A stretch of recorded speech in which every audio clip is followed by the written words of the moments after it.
Hey there. I'm not actually live streaming right now. I'm recording this offline. The chat that you see right here is from offline chat. They don't know I'm streaming. They don't know they'll be immortalized in a video. In fact, out of respect to them, I don't know what the fuck they're going to be saying. I'll just turn them off. There we go. Look at that. Isn't that so much cleaner? Today's my day off. I don't normally stream on Sundays because I play D&D with my friends, but obviously stuff is happening really quickly right now, so I thought I'd just give a couple of updates, or maybe just thoughts on a particular issue.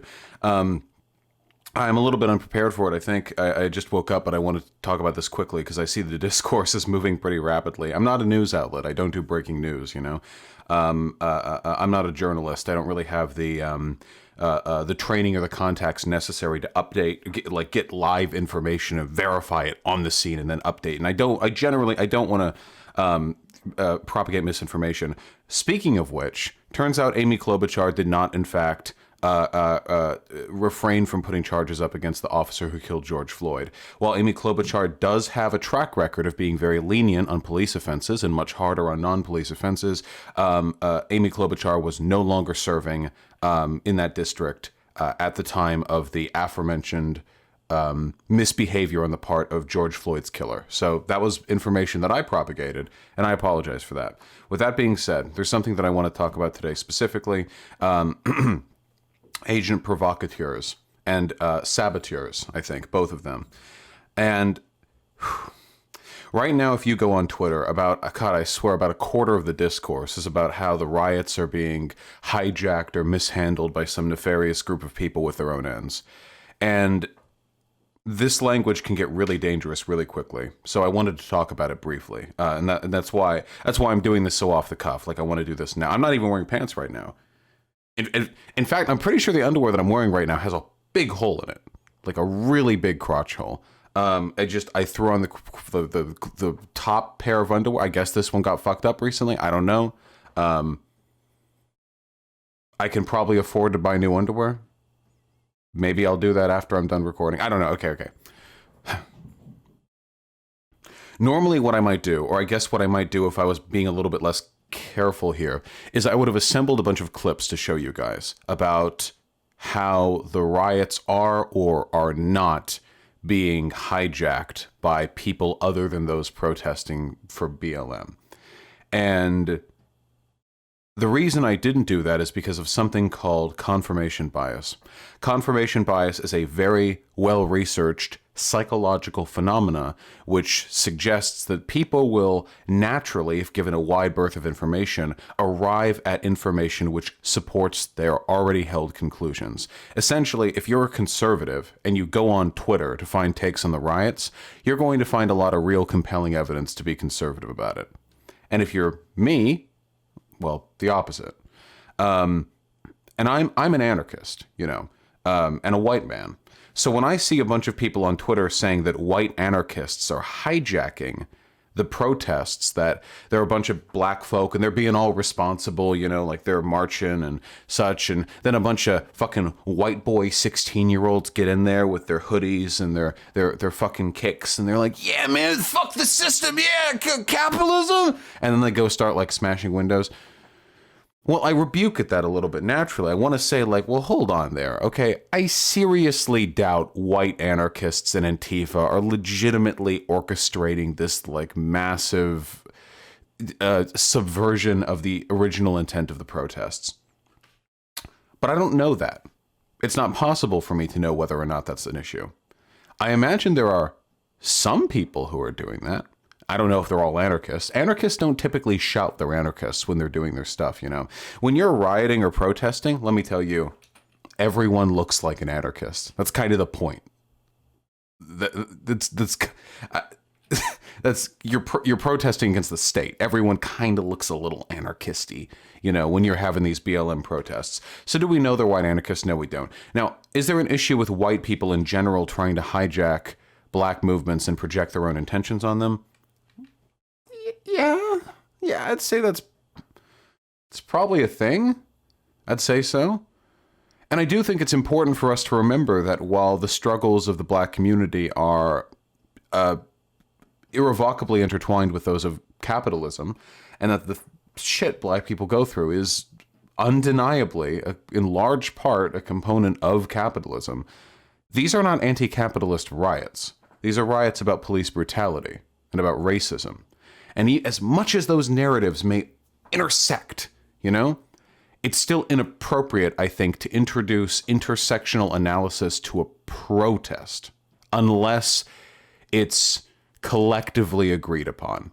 Now, BLM has had plenty of history with anti-capitalism work in its past, and if the people there are all in the know, that's fine and dandy. But if you see a bunch of black folks marching about racism and you don't know their political disposition and you try to make this some anti-capitalist thing, I think that is a little bit, you know, I do think that can be a little bit of an issue, especially since these two issues are dealt with by the media in very different ways, you know. And it's especially an issue if you're acting up more than the people around you. If you see a bunch of peaceful or, you know, at least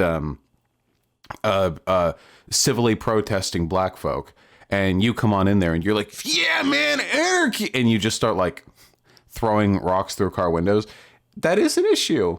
And frankly, Antifa has had a history in some cases of engaging in senseless and ultimately counterproductive property damage that didn't really serve any purpose, and I imagine was very cathartic to the people who did it at the time.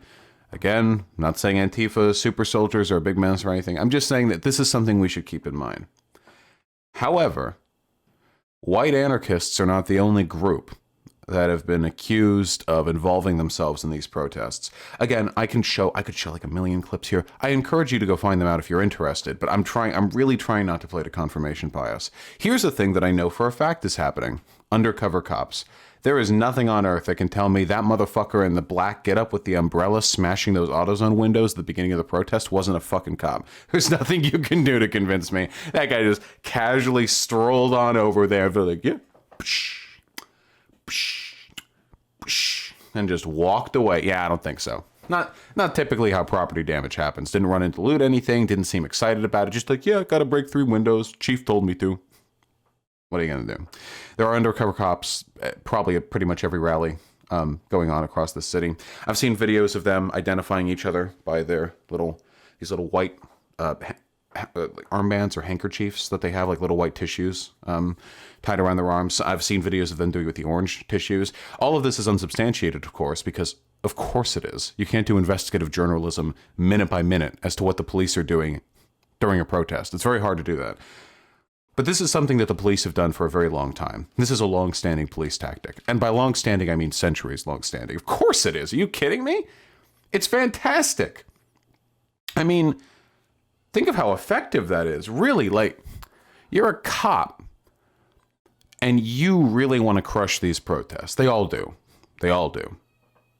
So you think, what's the fastest way to do that? Well, we could just kill all of them, but then we might get maybe a little in trouble. Some of us might get reprimanded. But if we have a justification for engaging in violence against these people, suddenly things get a lot easier. Now, what do you do if the protesters are asking real fucking nice? As they often do, by the way, especially in confrontations with police. Trust me, if you want to look at interactions between the police and protesters, I guarantee you most of the time the police are the ones who initiate the violent force. So what do? Well, the easiest thing to do is you take an officer and you say, hey there, I don't know, Fernandez, why don't you take your uniform off, go dress in plain clothes, go LARP as a rioter, wear something that you can identify, that we can identify you by so we don't shoot you too.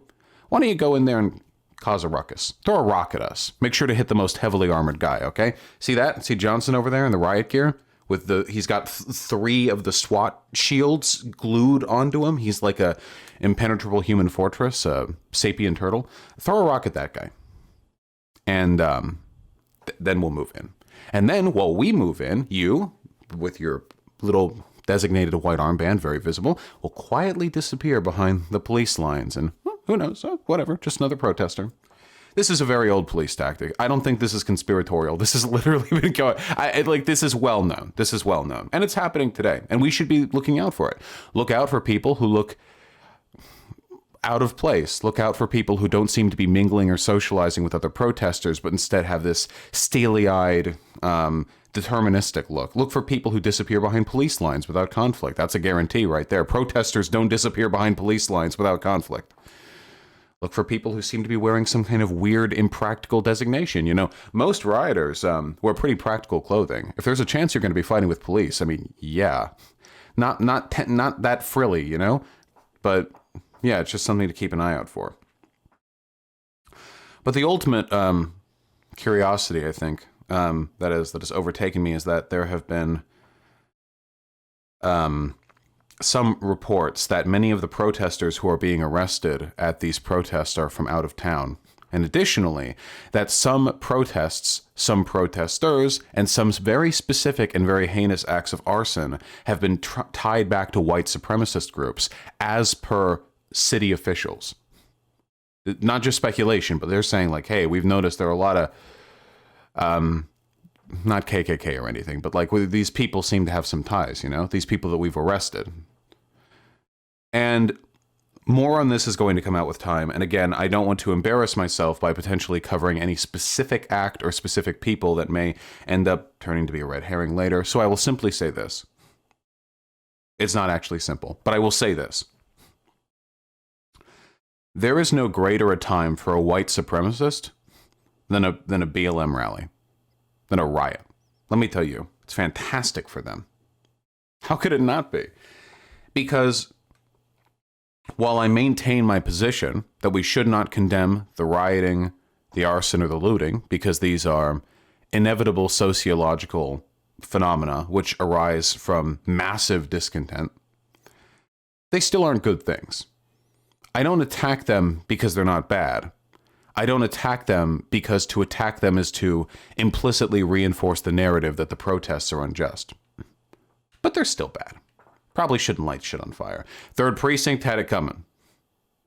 But the other stuff, the Target's pretty crap, but there are a lot of businesses, there's a lot of buildings that have been burnt down at this point. It's not good. Looting, again, there's nuance. It's ambiguity. But when buildings get burnt down, that looks real bad to the media. Especially when some of those buildings are museums, charity centers, hospitals, residential neighborhoods, privately owned, family-operated businesses. That shit is optical poison. Those buildings probably really shouldn't be burnt down. Museums? Charity centers? Come on. And if you're a white supremacist, your goal is to make black folk look as shit as possible so you can justify any narrative which allows the state to crack down on them. So what better thing to do than to march in on a protest and start lighting buildings on fire? I mean, you're just another, if you're a white supremacist, I'm going to assume you're white, though if my interactions online, I know a lot of you aren't.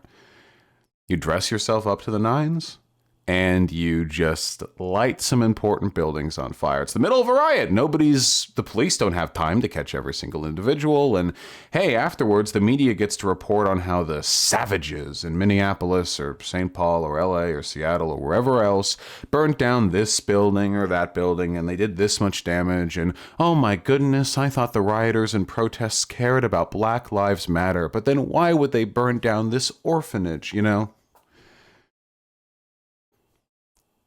We have to be very cautious with narratives like these because agent provocateurs and saboteurs are in a position of great power right now. Whether they come from the police, whether they come from just random white supremacist groups, or whether they're just random dipshits themselves who are LARPing as rioters, which I have, by the way, seen a lot of white people on social media doing, like, hey, girl, want to get white girl wasted and show up in your cutest riot gear? Awesome. And they take the Insta, you know? And hey, listen, the riot aesthetic, it's very hot, very fuckable, but big civic issue being dealt with here. Maybe not. Maybe keep it in the bedroom. I don't know. The ultimate problem with this narrative is that the agent provocateur and the rioters from out of town narrative can be used in two ways. I can prove it to you. Watch, I'll phrase it in two different ways. Watch this, okay? Today in Minneapolis, here, I'm a news reporter. Today in Minneapolis, arson continues to rage across the city. Journalists and reporters have suggested some of these arsons might be tied to white supremacist groups trying to intentionally paint a bad name for the BLM protesters. Look at that. Well, that makes us look kind of good, right? If that gets called out, like, oh, hey, looks like all the fires and looting weren't our fault necessarily. They were from people deliberately trying to make us look bad. And then we've got more news today out of Washington. Are Russian agents responsible for the latest riots to sweep the country? President Trump, in a recent White House press meeting, suggested that, not that Trump would ever criticize Russia, my apologies, but in this hypothetical narrative, suggested that these rioters and ne'er-do-wells might in fact be tied to Russian disinfo groups. Well, that makes us look really bad, because now it makes it look like it's just foreign agents who are trying to stir racial animosity. And in reality, if you took away all the foreign agitation, there wouldn't really be any protests, because in reality, the black people in America are actually super duper happy to be living here. And it's really just a bunch of troublemakers that are, pouring gasoline onto a couple of lit embers. And in reality, there's not much of an issue here. The narrative can go both ways. The real question is, when you call out rioters from out of town, provocateurs, saboteurs, whatever, are you doing so to point out that there are people who are intentionally worsening the optics of the BLM marches to serve a political agenda?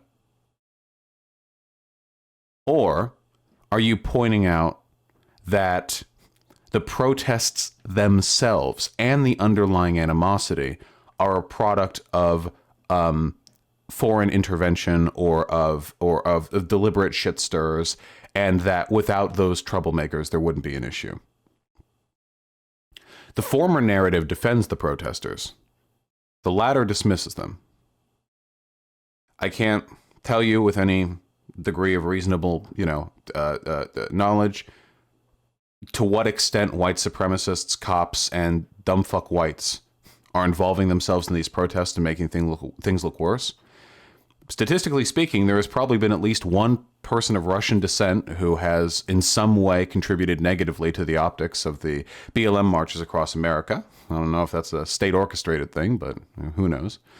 But I can tell you this. We live in very dangerous times, and more so than ever before, the narrative is very easy to change. It's very easy to change the narrative on a dime. We have that power more so than we ever have before. Now that every single second, every microsecond, every angle of these protests is being filmed, much to the cops' chagrin, by the way, because they hate being filmed. Pigs hate being filmed. It is very easy for people to hijack narratives. It is very easy for people to manufacture narratives. A long time ago, the only narrative, more or less, essentially, came from the state and from the newspapers the day after. That was what we got.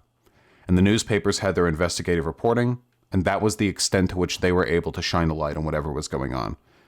There were no camcorders. There were no iPhone 11s. That was what the people were fed. And as flawed as that system may have been, and as much may have been left through the gaps, that system was, if nothing else, stable. But nowadays, I swear to God, in the course of an hour, a narrative can switch like 3 times on Twitter and social media in general. I'm encouraging you only for this, all right? Only in this respect, I am only leaving you with a prescriptive statement, okay? Because this has mostly been me rambling, and I apologize. I did just wake. I just came out of the shower. That's why my hair, it's not greasy. It's wet, okay? It's not greasy at all. I feel it. It's wet. See? It's water. Not grease. The only prescriptive judgment I'm leaving you with is this one. If you're protesting, please stay safe. Remember, don't bring guns to a protest. When you are protesting, you do not want to give the police an excuse to come down on you. You do not. The state will always side with the police. It just does not work in your favor. If the police come down on you anyway, that does work in your favor. Because if a video captures police assaulting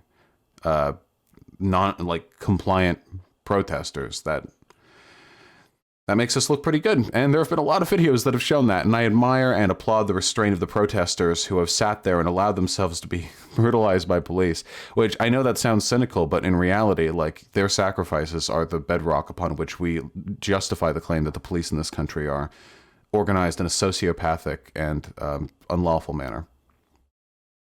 If you're a protester, please do stay safe and take care of yourself. Form community bonds, find other people that you can trust and stick with them. Look for people who stick out like a sore thumb and reach out to them as well. If you're in a group of protesters and there looks to be someone who doesn't look like they belong there, who looks uncomfortable, who looks like they might be undercover, talk to them. Seriously. Hey, how you doing? What's up? Hey, what are you here for? How you doing?